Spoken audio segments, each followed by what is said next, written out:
at 96.9 FM, 1360 AM, KWWJ. Or you can call in at 832-570-8075. Write me at atipfromgilbert@gmail.com. See you then.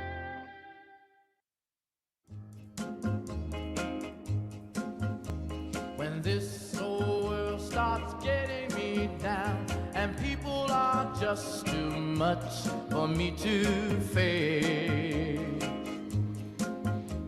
I climb way up to the top of the stairs and all my cares just drift right into space. All right, Houston, you've got me. This is Gilbert. Mr. Producer, let that play just a little bit in the background. This is Gilbert Garcia, Tip from Gilbert, Talk Inspiration and Prayer. And this song, of course, is by the incredible group called The Drifters, back from the 1950s and 60s. And it's interesting because it's one of those great doo-wop groups that just because they had lots of changes and so forth, at the end of the day, they just are wonderful. And this song, I just always enjoy it. When I think about being up on the roof, there's so many beautiful lines about all the stars come out at night and they put on a show for free. It just makes me feel like you're there, you know, talking to the Lord.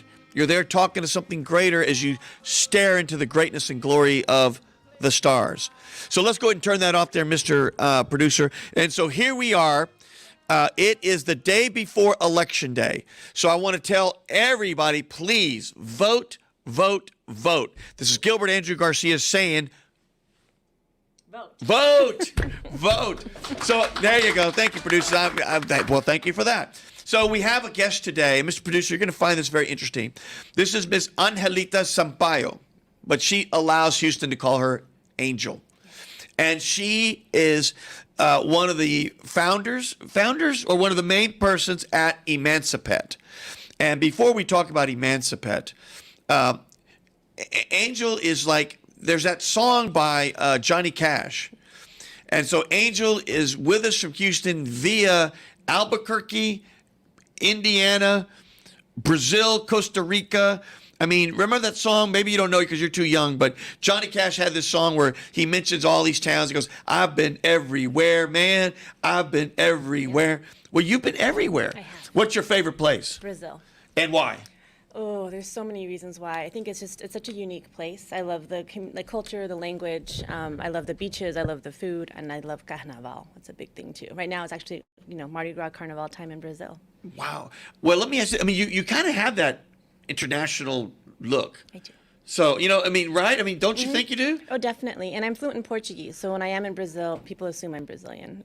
Very good. Well, you know what they say, when in Brazil, do like the Brazilians. There you go. I don't know who says that. Maybe it's in a fortune cookie or something like that, Mr. Producer. But somebody says it. If not, I'll take credit. Here we go back. So, Angel, Emancipet, I went on the website, and I thought it was amazing. But before we go to the amazingness, I don't know if that's a word or not, the most important thing is this.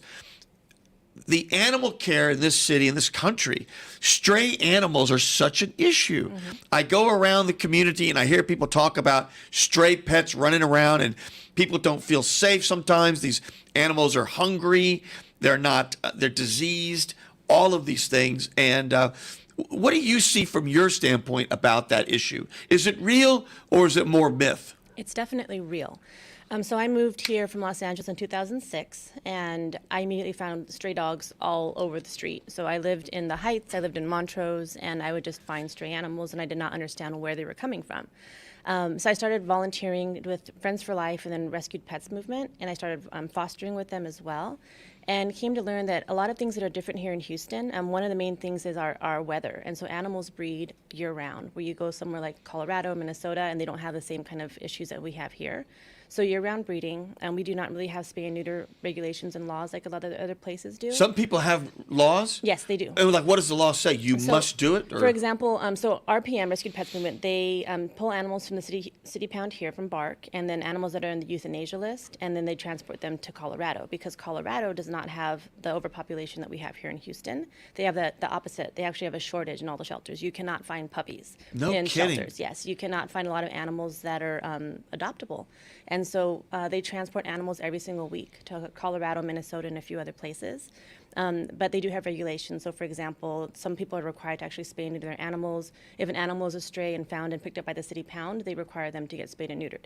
So there are some different regulations based on where you live. So if your dog or cat is running around and the dog pound, we say dog pound. What does that really mean when you say dog pound? I mean, I think dog pound's kind of like, I think about pound, what is it, pound puppies? Back in the 80s, they had to pound puppies. But really, it's a city shelter, and every Okay. single one is different. But here it's, City of Houston. And do they really have, like you see on the movies, a dog catcher walking around with a big net? I see a dog. I mean, is that really going on? Not so much. They're animal control officers, and really depends on the animal. Sometimes they have to be darted if they're too fearful or aggressive, and so it really depends. But sometimes they'll come to them right away. But really, it's a lack of resources too, because I know that we do not have enough animal control officers here in Houston. But the other thing is, once they actually obtain the animal, where does the animal go? Because the city shelter is almost always overflowing with animals, where they're having to euthanize because they have to make space for other animals that are coming in. God, you're gonna make me cry right now. And that just happens all the time? All the time. Oh, my goodness. Well, golly, out there, Houston, if you have a space in your home for a pet, where do they call? What do they do if someone says, I hear that, I don't want that to happen, I'll just adopt a pet? What do people do? Who do they call, or what website do they go to? There are so many resources here in Houston. If you look up just, Houston rescue groups, for example, I always say try to adopt your new best friend. Try not to buy an animal from a breeder or a pet store. The main thing is, the rescues have animals that need to go to really good homes, and so they have a pretty good vetting process as far as, background checks, veterinary checks. But those animals, sometimes, they always come with a fee, if you will, an adoption fee, and it may seem high to some people, but it's really because they're covering the cost of spay and neuter, all the vaccines, and all the initial treatment that the animal needs to get healthy and well to be adopted. Very good. So let's go to Emancipet. First of all, your father was a biologist. Yes. And what did you study in school? So my undergraduate degree, I actually have, it's Latin American Studies, Portuguese, and Spanish for my undergraduate, and then I have my MBA from Adams State University. And how did you go from that to, you know what, I'm going to work with animals? It was quite a transition. So kind of like my travel past, my employment past has been all over also. So actually when I graduated from the University of New Mexico, we had a few different stations were there, and one of the stations spoke with me and said, what are you going to do with a degree like that? It's kind of an odd degree, Latin American Studies, Portuguese, and Spanish. And I said, well, I'm going to work for Univision. And sure enough, that was my first job out of college, was Univision. And I worked in Albuquerque with the station doing FCC compliance and regulations. And then my boss, who became executive producer of a game show in Los Angeles, said, do you want to come work for me in LA? So I transferred out to Los Angeles, and I worked for Univision on a show called Trato Hecho. So, remember Monty Hall? Yes. So it's Let's Make a Deal. Let's Make a Deal. Exactly. I in remember Spanish. that. Door number one. Yep. And it was always something really great, and you said, or do you want door number two? Yes. And you're like, oh, and you always should have just stuck with what Yep. you had. And then you go to door number two, and it's like a blow-up doll. Exactly. It's like something for your pool, whereas you gave up a brand new car. Exactly. Oh, my goodness. So that's what it was? So that's what it was, yep. So we had Monty Hall actually came and coached us on how to actually run the Come program. on. It was Did you really meet neat. him? I did meet him. Is he a nice man? Very nice gentleman. Yep. Wow. Yep. And I was able to shadow at Wheel of Fortune because it was my first time working in TV as far as like game shows, and I didn't know really what I was doing. So my boss was wonderful, got me a lot of coaching, and I was able to really learn how to run the program. Can you get me on the show? It's canceled now, so it was a Wheel good of show. Fortune's canceled? Oh no, not Wheel of Fortune. I'm sorry. I think you meant our show. Our Okay. show's Oh, yeah, your canceled. show. Well, Yes. just get me on any show. Okay, I can wanna definitely try. I want to be discovered. Well, what's funny is Vanna White. She's actually like really, really, really tall. Is she tall? No, I mean, I'm sorry, she's very short. she's I'm sorry, short. she's very short. Yeah, she's very, I mean, as far as her height, she's very short. And so you see her on TV, she looks, always in her like nice heels and her dress and everything, but she's actually really tiny. No kidding. Very interesting. Well, let's go back to Emancipet Yes. because, okay, so you joined Emancipet. I did. And what is your role there? I'm the vice president for Houston. And so y'all have how many clinics? We have numerous clinics. So we started it back in Austin in 1999. And so we have about 3 clinics in Austin proper. We have Killeen, Pflugerville, and then we have some mobile units that go throughout Centex. We have 2 clinics in Houston. We're opening our 3rd one in a couple of weeks, and we're actually in Philadelphia. So the Philadelphia is kind of, a one-off, but because we had a partnership in Philadelphia and a donor and a sponsor out there that we collaborated with. But we're actually going to be expanding more. We're probably trying to scale like 5 clinics a year if possible. Wow. So let's go to that for a second. Sure. So y'all are now doing essentially the same thing. You're a veterinary clinic for essentially people of lower income means. Is that a fair statement? That is definitely. And so what's like the mission statement? So our mission statement is to make veterinary care affordable and accessible for all pet families. So regardless if you make six figures, if you are, if you're making minimum wage, we want to make sure that we have the resources to provide so that you can take care of your animal. A lot of reasons, actually one of the top reasons that animals are surrendered to shelters is because their families cannot afford veterinary care. The ASPCA did a study many years ago, and they looked at, what are some of the primary reasons people are surrendering their pets. And a lot of times, everyone's different, of course, but if you actually go to the city pound and see people surrendering their pets, a lot of times it's a very heartbreaking experience for them. Perhaps it's their last choice that they have.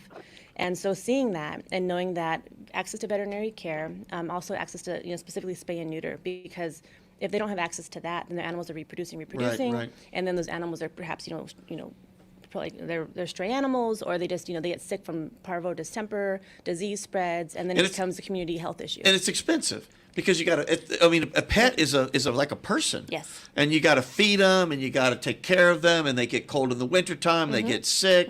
You got to trim them. It's all of that. It is a lot. Yep. Very good. We have a caller though. I think we had a caller there. Producer, would you send our caller through? Do we have a caller there? Hey, Gilbert. And who am I speaking with? This is Molly Cook. Molly Cook. Is this Molly for Houston? Molly for Texas. Yeah. Molly for Texas. Molly, you know what? I'm going to start calling Molly for America.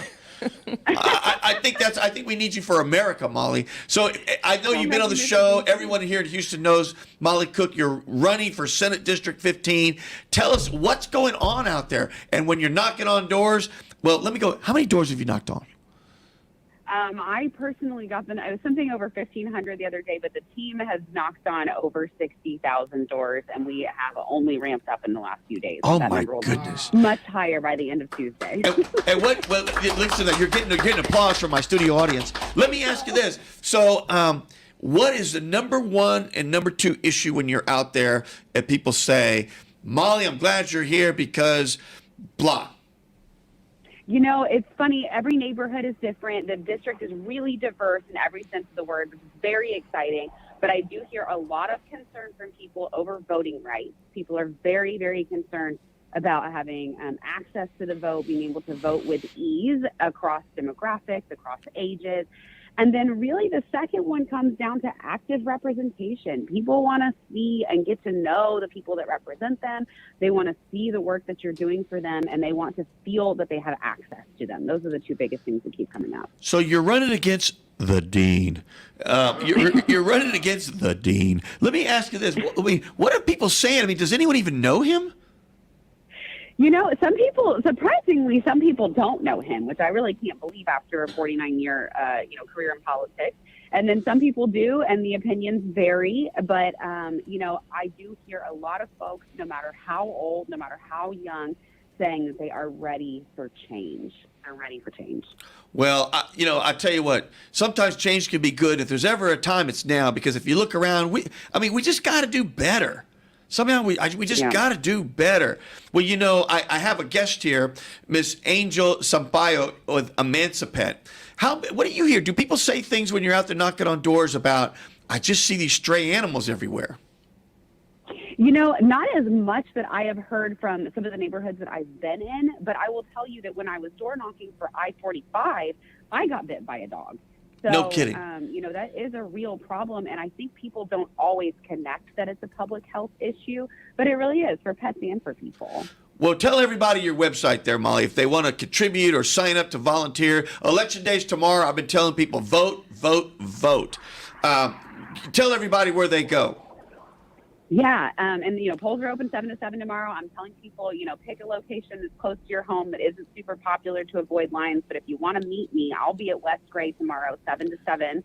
And you can go to mollyfortexas.com, all words, mollyfortexas.com, to find out more, to see the Q&A if you want a side-by-side of the dean and me together to compare. And otherwise, we'll see you out there on Election Day. Molly, you got the last word. What do you want to say to Houston? I just want to say don't let them get you down. They're trying to take away our right to vote. They don't want us to feel powerful. Go out to the polls. If you have to wait in line, it is worth it. Make your voice heard so we can start shaping real change. Excellent. Well, thank you, Molly Cook. That was Molly Cook Houston here running for Senate District 15. And you know what? We're going to hear so much about her. Believe me. We're coming back to Emancipet, though. So, Emancipet, How many would you say? I don't know the right word. Animals do you see in a day in a clinic? Because you have 2 in town. We do. So we have 2 clinics. So how many do y'all see in a day? It depends on the time of the year. The summertime is our busiest time. So what we do is each doctor has their target rate as far as spay and neuter, but our minimum usually is about 30 to 35 spay and neuters per day at each clinic. 30 per day? Mm-hmm. We do high volume, which is it's not common. It's very unheard of. Wow. Wow, that just sounds like It's a lot. That sounds like a lot. It's a lot. These doctors, obviously, they could be in the private sector. They choose to work at Emancipate.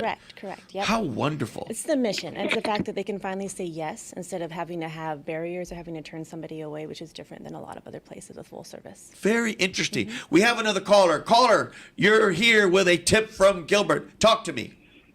Hi, this is Karen, and I was just wondering if you mentioned there had some places that had regulations that required spaying and neutering. Is there any thought of putting that in place in Houston, especially since the problem is so bad here? Very good, Karen. We thank you for that question. So is there any, first of all, who would decide such a thing? Is that in the legislature or the city? It's numerous levels. And so I know there's been discussion on different levels. I know I work a lot with Houston Pet Set, and they do a lot of legislation. But really, it's going to mostly be a city type issue, or as far as like passing any kind of legislation on that. So it'll be the city, and then it comes from, of course, the mayor's office and numerous other representatives as well. And so let me ask you this. Those that are in the sort of, I don't know the right phrase, in the pet helping business, are y'all for that? Or do you view it as, oh, no, that's not the right thing? It really depends on who you're talking to. I know for us, we want to look at ways to actually increase access versus causing an additional barrier or requirement. So I think that comes down to if we're going to require spay or neuter, for example, how is someone going to afford that and how they can actually be in compliance when it comes to that, of course. Interesting. And so it really is. It's one of those things, again, we're all about access to care. And so it is tough if you had an additional layer of a requirement. For example, let's say someone's animal is taken to the city pound, and then in order for them to get them back, they have to have them spayed or neutered, and that family really cannot afford that. Then what do you do at that point? Well, so let me ask you this. So do you just do dogs and cats? At Emancipate, yes, we do dogs and cats. Okay. And so it's spay, neuter, wellness, and heartworm treatment and prevention. Has anybody ever brought you some sort of strange animal and you say, I'm so sorry, I can't do an ostrich? I mean, I'm sorry. Thankfully, no, we have not had that. I'm sorry, I can't do an ostrich. You got to go to the ostrich doctor down the street. I mean, I just wonder, what do people do with, what's another common pet? There's a lady I know who has a pig as a pet. I mean, where does she go with that? So our chief medical officer, she lives in Austin. She has a pig. So there's exotic. They say pets, pigs are very smart. They are very smart. They say they're one of animals. the, And they after have- like dolphins, they're like They the are. smartest animals there are. They are, and they really do have feelings. You can see like their little eyes and everything else. They have Oh a lot my of feelings. gosh, Yep. you're kidding. So tell me, where do they go? So there's different veterinary clinics that specialize in that. For example, it's not as common, of course, as a regular cat, dog, and exotic animals. So let me ask you this. So you're going to expand. Are y'all funded with private funds, with city funds? So we're a nonprofit, and so the way that we operate is since we are high volume, we have to make sure we're high volume in order to pay our bills. So our revenue, 80% is from services provided. 80% of our revenue comes from that. 20% is with fundraising. And to be quite honest, we're not very strong when it comes to fundraising. Not as strong as we should be. I think a lot of people do not know we're a nonprofit because, of course, someone comes to us and they're paying for a service. Right. But at the end of the day, we have to subsidize that cost because in order for us to keep it low, we have to make sure we do the high volume, that we keep our prices at a certain price point. And so really it costs us about, $16 at least to keep that pricing low for anybody. Even though like our spay and neuter is $89, if you go to a regular full service clinic, it's $350 to $400. So to spade, and remind me, what does the word spade mean again? So spaying applies to female animals. Female, okay. Yes, and then neutering is like a male dog. A male, okay. And that's the same for you neuter a dog or a cat. Yes. It's just male. Yes, it's and you exactly. spade a female dog or cat. Correct. Okay. And so it costs how much to someone to go to the clinic? At our clinic is $89, and that includes pain medication. We also try to get everyone to buy an e-collar, for example. That's an additional $10. What's an e-collar? It's a little collar so that they can't get to their incision site. So like when your animal has surgery, it's like kind of like a little lampshade, if you will. Oh, I've seen those Yes. dogs with those cones. Yep. I wondered what that was. I thought they're like sunbathing. They look like it, exactly. They're It's like a little lamp. Producer, you ever see those dogs that have they've got this big cone and you think they're there just absorbing the sun rays? Like a lamp. Like a lamp. It's a So lamp. now you know they're not sunbathing. That's so they don't like bite on their scar. Exactly. And that's like really what one of the primary complications are after surgery is because, of course, an animal's going to want to lick their incision site. And so that's when an animal can, get any kind of complication post-surgery.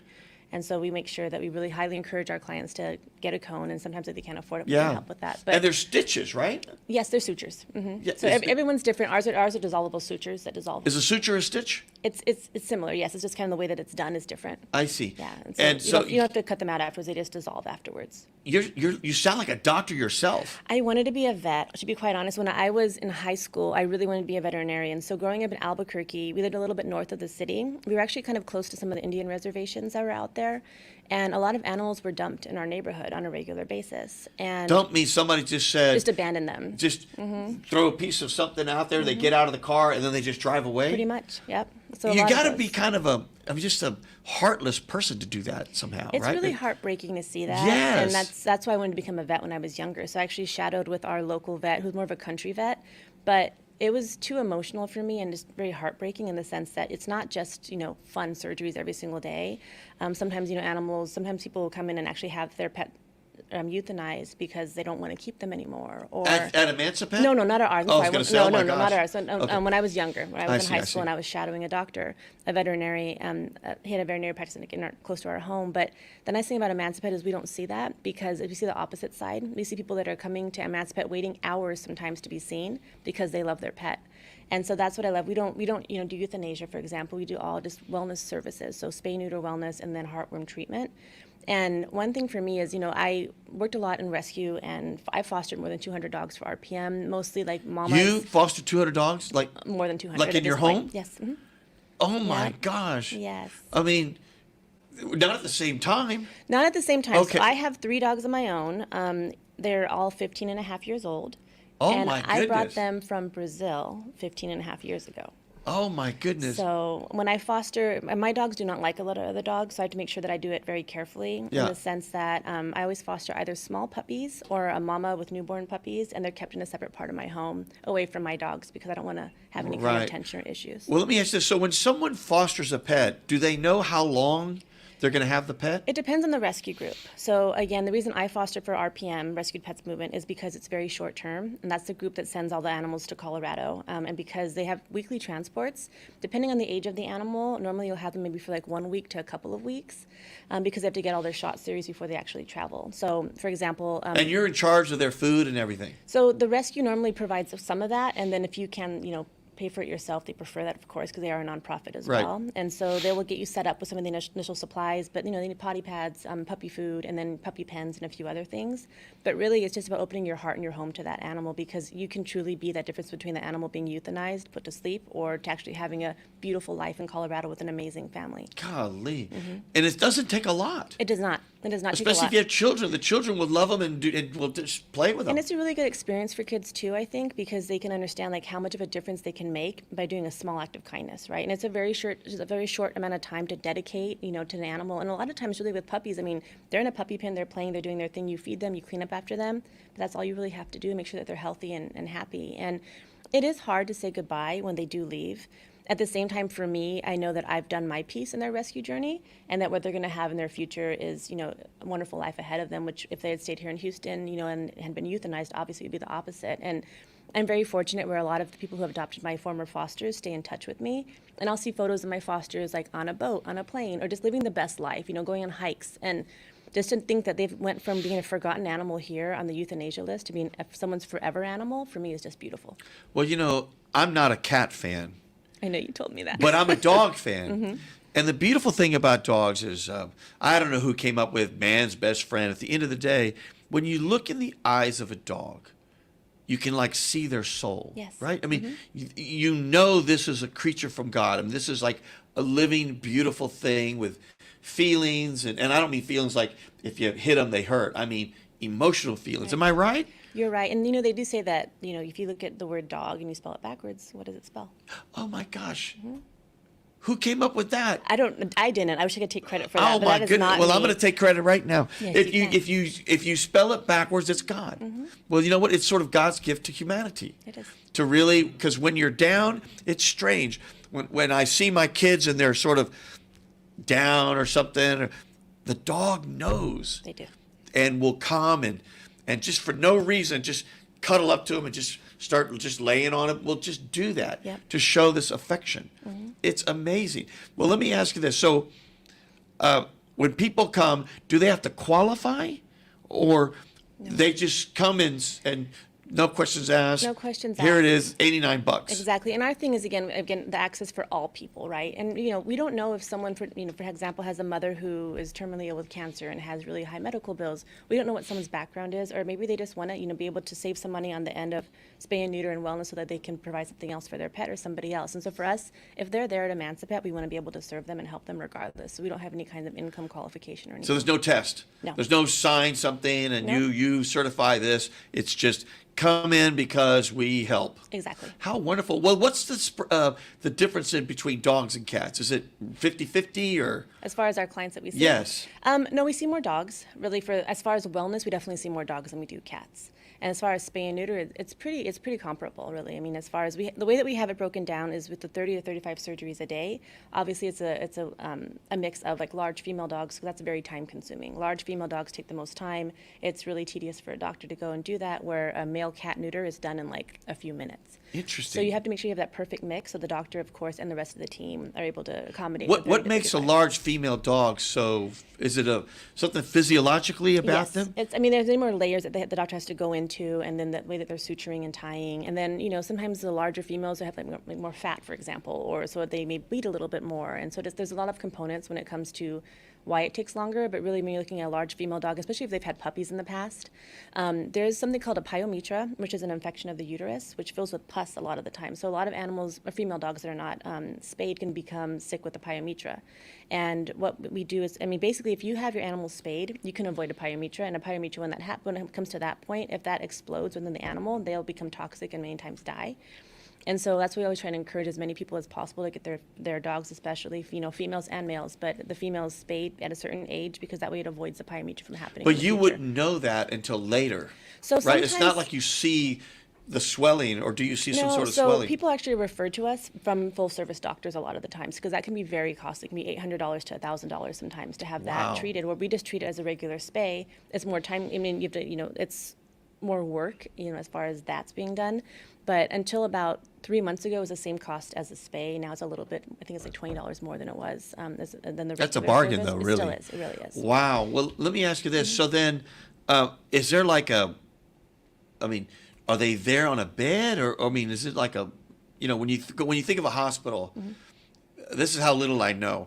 You go into the ER or the operating room, and they operate, and then you go into a recovery. Right. Is there a room with all these animals recovering? So it's a very specific model that Emancipet has. And because it is high volume spay and neuter, and again, we've been around for 20 some years, and so we've just kind of made it into a very specific process. So it's always one veterinarian, and then we have 3 technicians. A technician, one vet at each place. At each clinic, yes. At each clinic. So we have our Boy, surgeon. they're busy. They're very busy. They're busy. It's just one vet, again, doing 30 to 35 surgeries Yes, a day that's busy. at each clinic. And then we have one doctor doing wellness. So to answer your question earlier, as far as wellness, our Wayside location has been around for about 7 years now.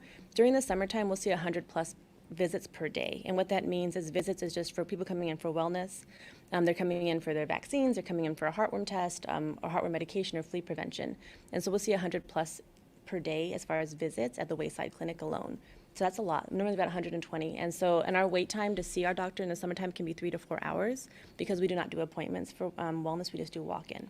Interesting. And what's heartworms? What is that? So heartworm actually is a really, it's a pretty nasty disease. It's easily preventable. And it's very big here in the South, especially because they come from mosquitoes. And what it is it comes from a mosquito who's infected with this. They will bite a dog, and if the dog's not protected with heartworm medication, they can become heartworm positive. And then what happens is all these worms, they look like long spaghettis almost, will start formulating in the dog's heart, and to the point that they can stop breathing at one point. No kidding. All this from a mosquito? From a mosquito. How does that happen? And you don't know what mosquito. Again, it's just like a random mosquito that has as a carrier. And so the best way to prevent it is through heartworm prevention. And it's a month. Well, it depends on the kind of medication that it is. There's monthly. There's some that last longer. But basically, I know for my dogs, it's a monthly pill that I give them that prevents heartworm and then flea and ticks from becoming an issue. But the heartworm treatment itself, again, a full cost clinic can be a lot of money. At our clinic, it ranges on by the weight of the animal because that's a factor of the treatment. So like 200 and something to 450 is kind of the range of what we have for our heartworm treatment, depending on the size of the animal. But really, it's one of those things where, unfortunately, people do not know about heartworm prevention a lot of the times. And so by the time they find out about it, it's a little late, and then it becomes to be more of not a prevention, but actually like a treatment program. And so one thing we do too is when someone walks into the door, we don't know like what they know about animal wellness, for example. So we go through all that we offer and why it's really important. And so, for example, if an animal's not on heartworm prevention, we talk to their owner about the importance of having them on heartworm prevention and how important it is to get them tested. It's $20 for a heartworm test to find out what the status is at that point. Because many people think, oh, my dog's inside, they're never gonna get heartworm disease. But the truth is, you open that door numerous times throughout the day, mosquitoes are going to come in, and that may be that one mosquito that gets your dog. And can we as people get it? No, we cannot. So if the same mosquito bites us, we don't get heartworms. Correct. Why is that? I don't know. And can a cat get heartworms? It's not as common. It's really, really, really rare. God, nature is just so amazing how that is. Yep. Well, let me ask you this. So Houston, if you're out there and you're listening and you need a little help, go to Emancipet. Yes. So where do they go? Give us the address and the website and everything else. The best way to follow us is on our website, which is emancipet.org. And then you look at the locations, you click on Houston, and then you'll see the different Houston clinics. And so right now we have our existing clinic from the original clinic is on South Wayside and 45 by the big Fiesta. And then the other clinic is about 6 miles from there. It's further south on Monroe and 45 in Monroe Medical Plaza. By Hobby. Yes. Wonderful. And what's the phone number? Oh my goodness, you're putting me on the spot. It's 713-753. I forget what the rest of it is. I Okay, gotta that's get okay. it for you. We'll Sorry. get it later. The bottom line is, so people can go to the website. They can go. Yes. No questions asked. Usually the wait time is somewhere between 0 and 3 hours. Yes, it depends. And I would not go on a Saturday if you're in a hurry, because Saturday's our busiest day usually. And the nice thing is we have kind of differentiate as far as like dates that like Monroe's open on Monday when Wayside is closed, but then Wayside is open Tuesdays and Wednesdays, and Monroe's closed. We kind of try to have different Okay, options so they're for not open 7 days a week. Not yet, no. And one of the big Okay. issues that we're not open is there's a big, really bad veterinary shortage here throughout the United States, but especially in Houston. And so we're always kind of struggling with that as far as we'd love to have additional days, but we need additional veterinarians as well. Oh, here we go. We got the number. It is 866. Does that look correct? No. Oh, it may not be correct. That's from but the Houston number is different. It's a 713 number. We'll come back. We're trying to get that number. We're going to get it to it. I just know it. 713-753 something. There we go. No, we're going to get it in 1 second. So let's go back. So people call in, they come in. It's not every day. So give those days Sure. for the clinic, each different one. The South Wayside, which is again South Wayside and 45 by Fiesta, they're open Tuesday through Saturday. Okay. And it's pretty simple. As far as surgery, you have to call in and make an appointment. There we go. Aha, we have it now. It is 713-321-2713. So if you have a question, it's 713-321-2713. And while we're doing numbers, callers, you can call in anytime, 832-570-8075. You can write me at atipfromgilbert@gmail.com. And as you recall, we are every Monday, 11 to 11:45 on KWWJ, which is Keep Walking with Jesus, 1360 AM, 96.9 FM. And of course, tomorrow, make sure you go Vote. vote. But we have a caller. Caller, are you there? Yes, sir. Please, you're talking to me. This is Gilbert Garcia, a tip from me, and you have Miss Angel Sampaio of Emancipet. Talk to us. Hi, Gilbert and Miss Angel. This is Zakia Lalani, and I am actually wife of Dr. Solomon Lalani, who is actually running for State Representative House 676 on the Democratic ballot. You just spoke about the vote. Tomorrow is the voting day. Tomorrow is the election day. Those people who have not voted yet in the early voting, we highly, highly recommend and encourage everyone to come out and vote. Why? Because voting is your civic right and responsibility, right? We need to come out and vote. We need to vote for the right person, for the right candidate, it's very important. I urge you, all of you, to whole community. If you really want to have a fair representation, if you want that the people who can serve you nicely, you need to come out and vote for those people. So I would recommend and encourage all of you to come out and vote. Vote for Dr. Sulaiman Lalani, who's running for state representative position, District 76 on Democratic ballot. So And where's that? go to the primary. Where's that district about? Do you know? So District 76 is actually a big district in Richmond and Sugar Land area in Fort Bend County. So if you are living in towards Richmond on the 1464 area with the Adiana, Old Richmond, Windsor and Orchard Lakes, and those places you're part of Adiana, part of Harvest Grain, Mission Band area. The whole Mission Band area is also actually in the 76. And if you're living on 90 and towards Imperial, Town West area, and then Sugar Lake, Sugar Creek, this is all 76. But this is all our area where you can vote for Dr. Sulaiman Lalani. And that's all 76. what's the big issue in the district? Do you know offhand? What are the big issues Well, there? there's so many issues. Whenever we do a poll for the issues, it's always healthcare. Number one is healthcare. Number two is a healthcare. Number three is a healthcare. Number four is a healthcare. Then it comes to education. So the main issues of every community is a healthcare access and education. So we need to make sure that we choose the right person who is a physician, who has an experience, who has a credibility and who does a public service, who does a lot of community service, engage in the community. So that is Dr. Sulaiman Lalani. And really, really want everybody to come out and vote for Dr. Sulaiman Lalani, who can represent us, who's one of us. Wonderful. Well, thank you very much for calling in, and we wish you all very well for tomorrow. So thank you so much for calling. Just remember Democratic primary, ask for the Democratic ballot, and look for House District 76 race, which is Dr. Sulaiman Lalani. It will not say doctor on it. It will say Sulaiman Lalani only. He's number 3 on your ballot. Please vote for him. Thank Wonderful. you so much. And go out and vote and represent your community that you exist. Thank you so much for calling. We have another caller, so here we go. Caller, let me hear you. Caller, you're talking with me, a tip from Gilbert. Hello, good morning.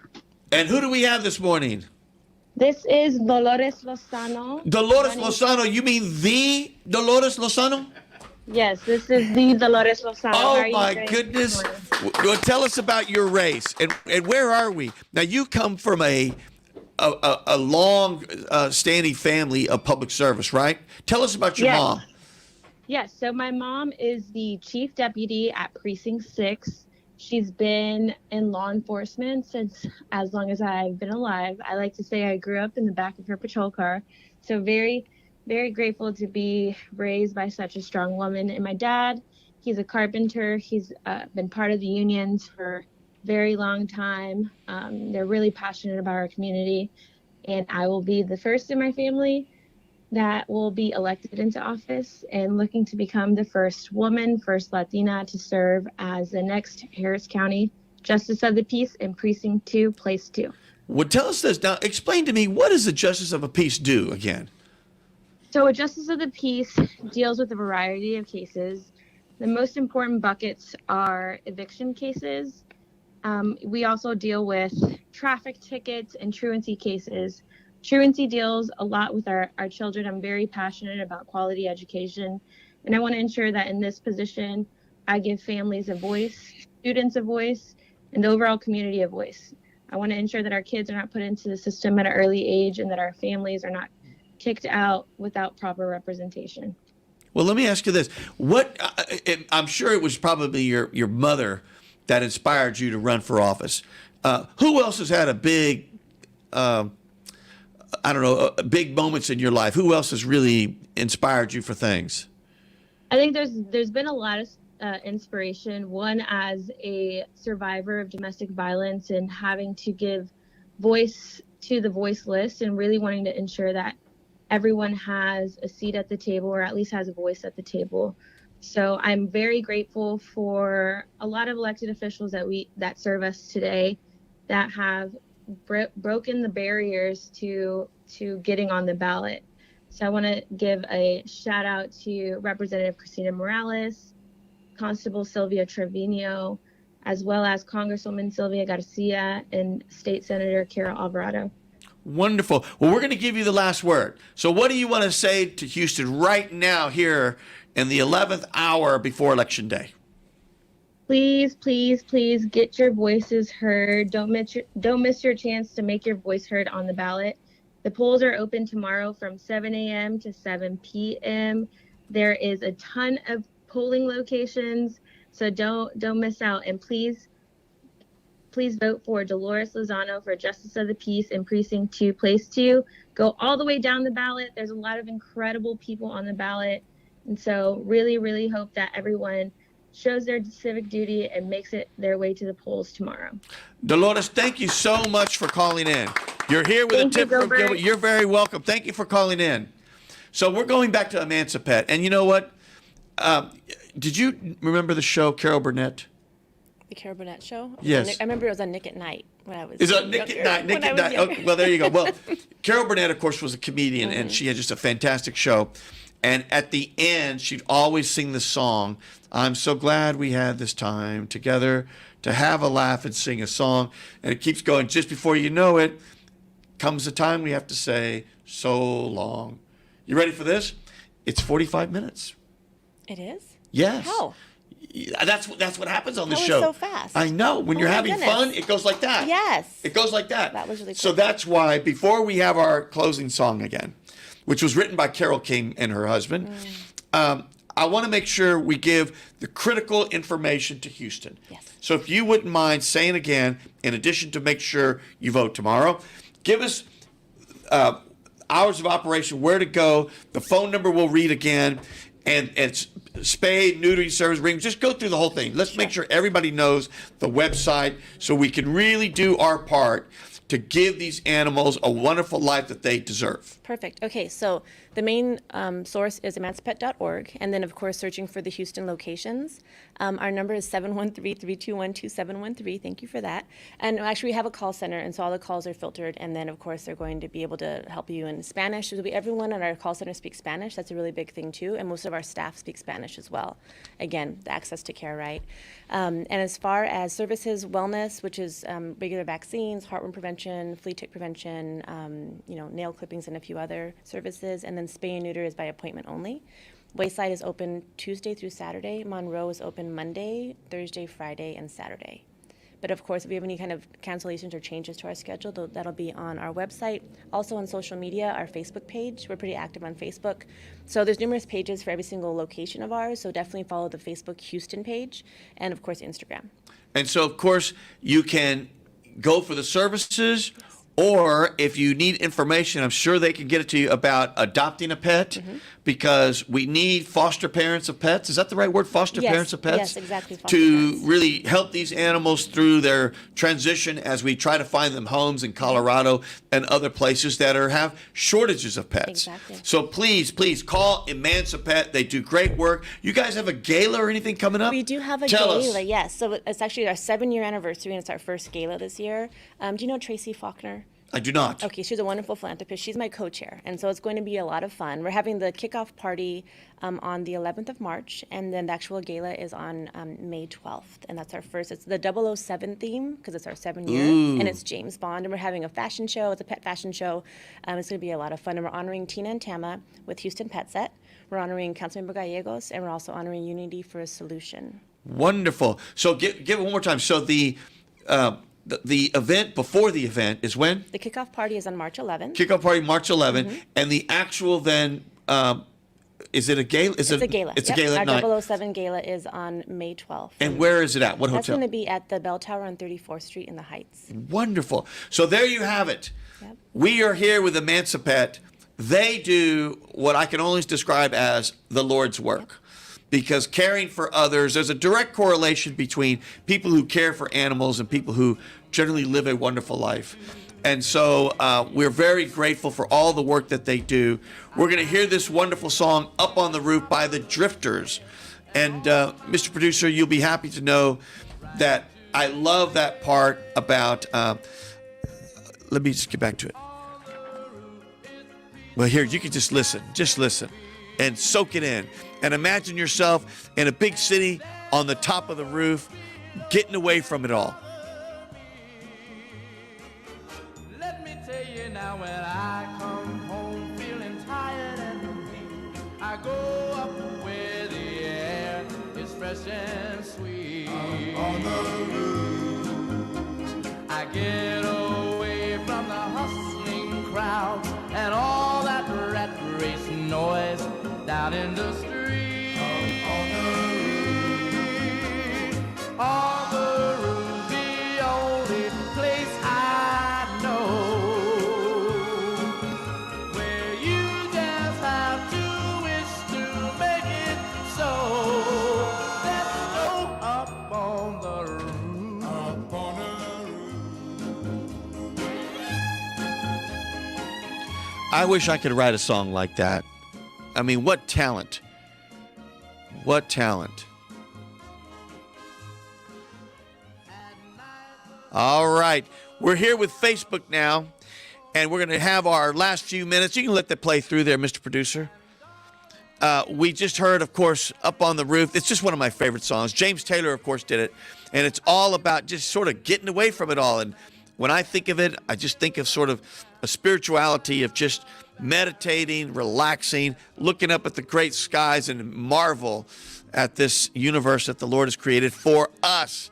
So we have Miss Angel, she lets me call her Angel, and Halita Sampaio of Emancipate. And we've talked a lot about the issues around stray animals, but that's not really what this is for. This is really for, they don't turn away anybody. If you want to spay, neuter, or other general care, ringworms, heartworms, that's what they service. So let me just give Angel one more time for everyone out in Facebook. This will be on Facebook forever and ever. What motivates you and what makes you happy to go to work every day?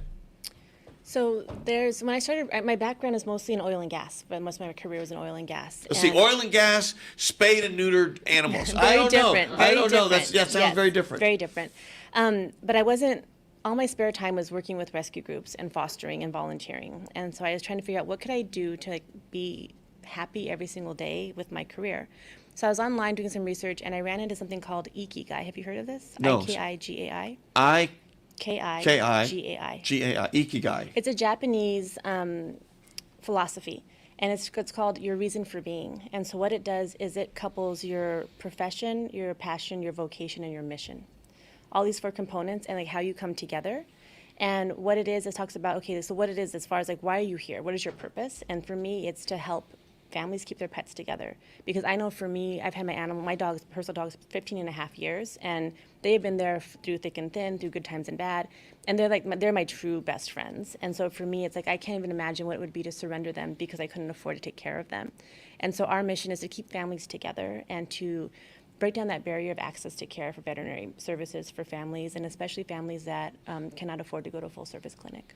Well, it has been a joy to have you today. Thank you. And every time I hear you, you sound like a doctor. Oh, thank you. My goodness. I'm going to have to get a thesaurus out and go back to some of the words you mentioned today. But no, you really sound like a veterinarian. That just means you love it. I love it. That's what it means. You love it. I do. And there's so many animals that are highly adoptable that are out there. They're looking for wonderful homes. And so whether you can foster, adopt, donate, whatever you can do to support some of the local groups, it's going to go a long way. Amen. I'm going to read it one more time. So please adopt a pet at 713-321-2713. That's Emancipate. That's where magic happens.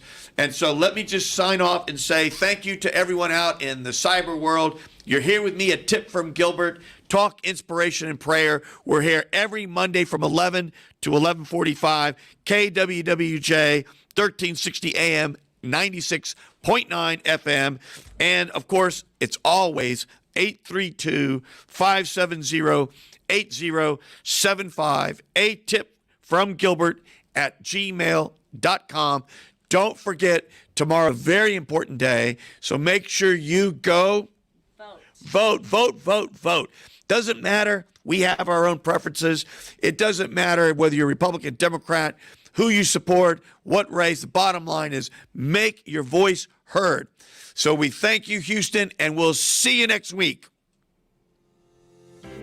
This is Gilbert Andrew Garcia. Join me on my new radio show, A Tip from Gilbert. Talk, inspiration, and prayer every Monday from 11 to 11:45 at 96.9 FM, 1360 AM, KWWJ. Or you can call in at 832-570-8075. Write me at atipfromgilbert@gmail.com. See you then.